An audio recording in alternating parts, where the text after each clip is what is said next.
आइए next topic है हमारा एल्फ्रेड डी हार्से और मार्था चेस का प्रयोग। इसे शॉर्ट में हार्से एवं चेस का प्रयोग भी कहते हैं। इससे पहले हमने आपको ग्रिफिथ का प्रयोग, मैकलॉड एवरी और मैकॉर्टी का प्रयोग बता दिया है। अगर आपने वो पहले नहीं देखा है तो पहले उसे जाकर देखिए। आइए देखते हैं कि इनके प्रयोग का उद्देश्य क्या था। तो इनके प्रयोग का भी उद्देश्य वही था जो ग्रिफिथ का था, जो मैकलॉर्टी एवरी व मैकॉर्टी का था। इनका भी उद्देश्य यही था कि अनुवांशिक पदार्थ का पता लगाना कि अनुवांशिक पदार्थ डीएनए है कि प्रोटीन है। आवश्यक सामग्री यानी कि इनको किस अपने प्रयोग के लिए किस किस सामान की आवश्यकता पड़ी। तो यहाँ पर इन्होंने अपना प्रयोग बैक्टीरियोफेज विषाणु को लिया और ई कोलाई जीवाणु को लिया और फास्फोरस सामान्य न लेकर। देखिए सामान्य फास्फोरस क्या होता है, सामान्य फास्फोरस 15p30 होता है। नीचे ये परमाणु क्रमांक है, ये है परमाणु द्रव्यमान, आपको पता होना चाहिए।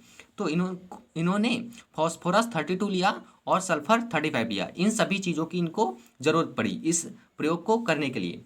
देखिए यहाँ पर कुछ मैंने डिफरेंस रखे हैं कि डीएनए में और प्रोटीन में डिफरेंस क्या होते हैं। तो लिखा है 1 नंबर पॉइंट, डीएनए में सामान्य फास्फोरस पाया जाता है। हमको पता है कि डीएनए में क्या पाया जाता है, फास्फोरस। कौन सा, सामान्य, ठीक है। और प्रोटीन में सामान्य सल्फर पाया जाता है, यानी कि डीएनए में सल्फर पाया जाता है और फास्फोरस नहीं पाया जाता है।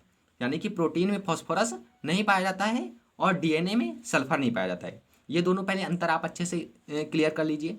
अगर अंतर स्पष्ट नहीं है तो आगे का प्रयोग आपको समझ में नहीं आएगा। आइए अब जानते हैं इनके प्रयोग के बारे में। तो इन्होंने क्या किया, 2 कंटेनर लिए और दोनों कंटेनर में क्या डाल दिया, बैक्टीरियोफेज विषाणु डाल दिया। तो बैक्टीरियोफेज का कुछ चित्र ऐसा होता है। तो कंटेनर 1 में इन्होंने सल्फर 35 डाला और कंटेनर 2 में इन्होंने फास्फोरस 32 डाला। समझ रहे हैं कि नहीं इस चीज को। नॉर्मल नहीं, नॉर्मल तो इसके अंदर पहले से है फास्फोरस, इसके डीएनए में नॉर्मल फास्फोरस पहले से ही है, लेकिन इन्होंने क्या डाला, फास्फोरस 32 डाला और इधर सल्फर क्या डाला, 35। कुछ समय बाद इसके प्रोटीन में सल्फर 35 आ गया और कुछ समय बाद इसके डीएनए में फास्फोरस 32 आ गया, क्योंकि फास्फोरस जो है वो डीएनए में ही आएगा, इसीलिए इसके डीएनए में फास्फोरस 32 आ गया। अब इसके प्रोटीन में सल्फर 35 है और इसके डीएनए में फास्फोरस 32 है।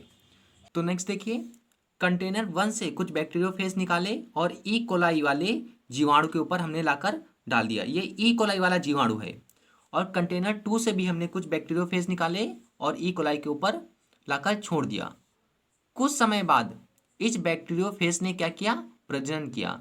तो इस बैक्टीरियोफेज के डीएनए में फास्फोरस 32 था। तो जब इसकी संतानें हुई तो उसकी संतानों में भी जो डीएनए आया और डीएनए में जो फास्फोरस था तो वो भी p32 ही आया, जो कि इसके जनक के समान ही था। यानी कि जो जनक में फास्फोरस 32 था वही इसके संतान में भी आया। लेकिन इधर जब बात करते हैं तो इसके जनक में जो प्रोटीन था उसमें सल्फर 35 था, लेकिन जब संतान हुई तो इस संतान के प्रोटीन में सल्फर 32 आ गया। यानी कि अपने जनक वाला सल्फर इसके संतानों में नहीं आया। इससे यह सिद्ध हो गया कि डीएनए ही अनुवांशिक पदार्थ होता है तथा सूचनाएं एक पीढ़ी से दूसरी पीढ़ी में डीएनए के माध्यम से ही जाती हैं। देखिए यहाँ पर आप, डीएनए जो जनक में था वही डीएनए कहाँ आया, इसकी संतानों में, लेकिन जो प्रोटीन इसके जनक में था वह प्रोटीन इसके संतानों में नहीं आया। इससे यह सर्वमान रूप से हार्से एवं चेज ने सिद्ध कर दिया कि अनुवांशिक पदार्थ डीएनए ही होता है, ना कि प्रोटीन। नीचे यही मैंने लिख रखा है कि नए बैक्टीरियोफेज में डीएनए वही था जो उसके जनक में था। तो परिणाम इससे यह हुआ, इससे यह पता चला कि डीएनए ही लक्षणों को एक पीढ़ी से दूसरी पीढ़ी में ले जाता है। और यहाँ पर क्या हुआ, इसमें नई संतान में प्रोटीन में सल्फर सामान्य हो गया। इसका मतलब इसमें जनक वाले लक्षण नहीं आए। यानी कि जनक में सल्फर 35 था तो इसके संतानों में भी सल्फर 35 होना चाहिए था, लेकिन प्रोटीन तो अनुवांशिक पदार्थ होता ही नहीं है। तो ऐसे में यह प्रोटीन में जो सल्फर था वो तो इसमें आना ही नहीं था। अगर आता तो प्रोटीन अनुवांशिक पदार्थ होता।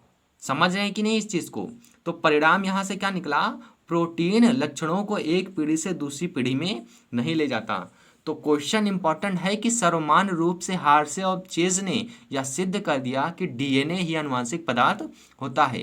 आप इस वीडियो को एक बार फिर से देखिए, आपको पक्का समझ में आएगा।